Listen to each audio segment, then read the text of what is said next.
आज Doubtnut app download करें। Doubtnut पर अपने सभी गणित, रसायन विज्ञान, भौतिक विज्ञान और जीव विज्ञान के डाउट्स का करो सफाया। बस प्रश्न की फोटो खींचो, एक ही प्रश्न को क्रॉप करो और तुरंत वीडियो सोल्यूशन पाओ। अभी डाउनलोड करें।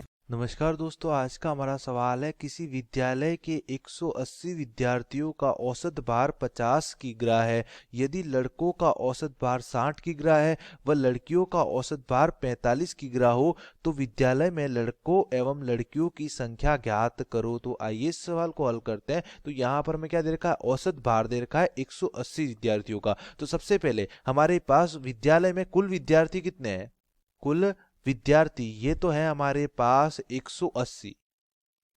कुल विद्यार्थी हमारे पास 180 है। अब मैं मान लेता हूं, माना लड़कों की जो संख्या है, माना लड़कों की संख्या हमारे पास कितनी है, 180 में से मान लो n लड़के हैं, लड़कों की संख्या n है, तो लड़कियों की संख्या यहां पर कितनी हो जाएगी, अगर n लड़के हैं तो लड़कियों की संख्या हो जाएगी हमारे पास 180 और उसमें से n घटा दो। अगर n लड़के हैं तो कुल विद्यार्थी 180 है, तो हमारे पास लड़कियों की संख्या कितनी हो जाएगी, 180 माइनस n। अब हमें क्या बोला है कि इनका औसत भार, तो औसत निकालने का क्या तरीका होता है, औसत निकालने का तरीका होता है जैसे यहां पर हमें निकाल रहे औसत भार, तो ऊपर तो आ जाएगा हमारे पास सभी विद्यार्थियों के भारों का योगफल बटा नीचे आ जाएगी सभी विद्यार्थियों की संख्या। तो हमें क्या बोला है कि 180 विद्यार्थियों का जो औसत भार है वो कितना है, 50 किग्रा। तो मान लो पहले विद्यार्थी का जो औसत भार है वो x1 है, दूसरे विद्यार्थी का x2। इसी प्रकार 180 विद्यार्थी है तो 180वां जो विद्यार्थी है उसका औसत भार है x 180। तो ऊपर तो आ जाएगा सभी के औसत भारों का योगफल,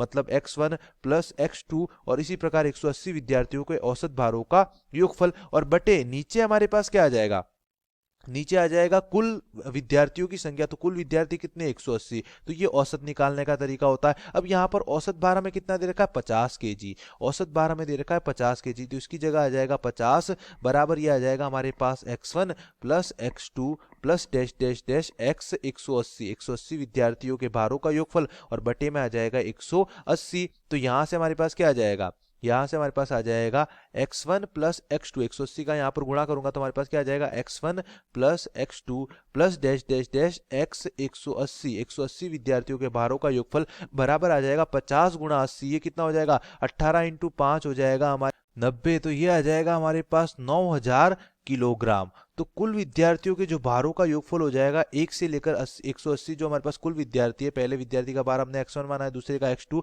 तो कुल विद्यार्थियों के भारों का योगफल हो जाएगा 9000 किलोग्राम। अब हमें क्या दे रखा है, हमें दे रखा है कि यदि लड़कों के औसत भार 60 किलोग्राम व लड़कियों का औसत भार 45 किलोग्राम है, तो लड़के हमारे पास कितने n है, तो लड़कों का औसत भार हमारे पास कितना हो जाएगा, अगर आप यहां पर देखो तो लड़कों का औसत भार हमें दे रखा है 60 किलोग्राम। तो 60 बराबर हमारे पास क्या हो जाएगा, औसत निकालने का क्या तरीका होता है, ऊपर तो आ जाएगा लड़कों के भारों का योगफल, तो जो हमारे पास n लड़के हैं उनके भारों का योगफल में मान लेता हूं y बटा नीचे हमारे पास क्या हो जाएगी, लड़कों की संख्या, तो लड़के हमारे पास कितने हो जाएंगे n। तो यहां से हमारे पास y का मान क्या आ जाएगा, y बराबर आ जाएगा 60 गुणा n। इसी प्रकार हमें क्या दे रखा है कि जो लड़कियों के भारों का योगफल है, लड़कियों का औसत भार हमें कितना दे रखा है, 45 किलोग्राम। तो यहां पर आ जाएगा 45 बराबर लड़कियों के भारों का योगफल में मान लेता हूं z बटा लड़कियों की संख्या हमारे पास कितनी हो जाएगी, 180। कुल विद्यार्थी है, n लड़के, तो लड़कियां कितनी हो जाएगी, 180 माइनस n। तो यहां से z का मान क्या आ जाएगा, 45 और गुणा में आ जाएगा 180 माइनस n।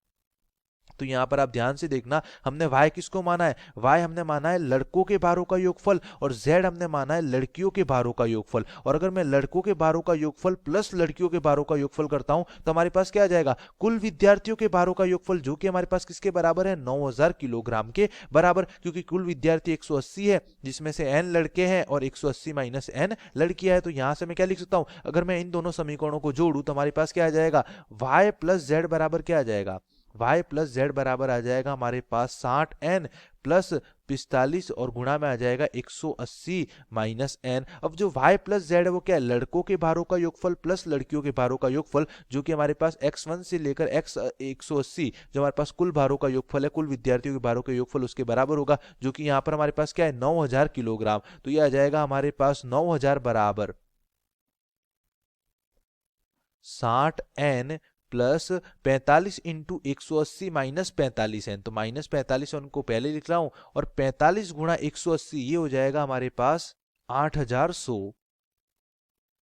तो ये हमारे पास किसके बराबर हो जाएगा, यहाँ से 60n माइनस 45n, ये तो आ जाएगा 15n बराबर 9000, यहाँ पर पहले से ये 8100 इस तरफ आएगा, तो 9000 माइनस 8100 ये हो जाएगा हमारे पास 900।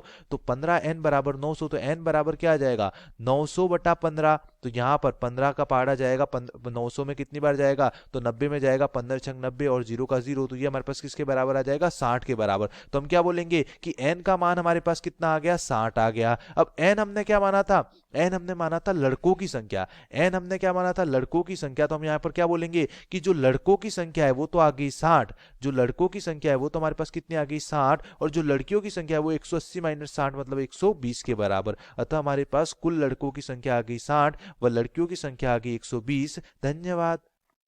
कक्षा 6वीं से 12वीं से लेकर नीट, IIT, JEE वो एडवांस के लेवल तक 1 करोड़ से ज्यादा छात्रों का भरोसा। आज ही डाउनलोड करें डाउटनेट ऐप या व्हाट्सएप करें अपने सारे डाउट्स 8400 400 400 पर।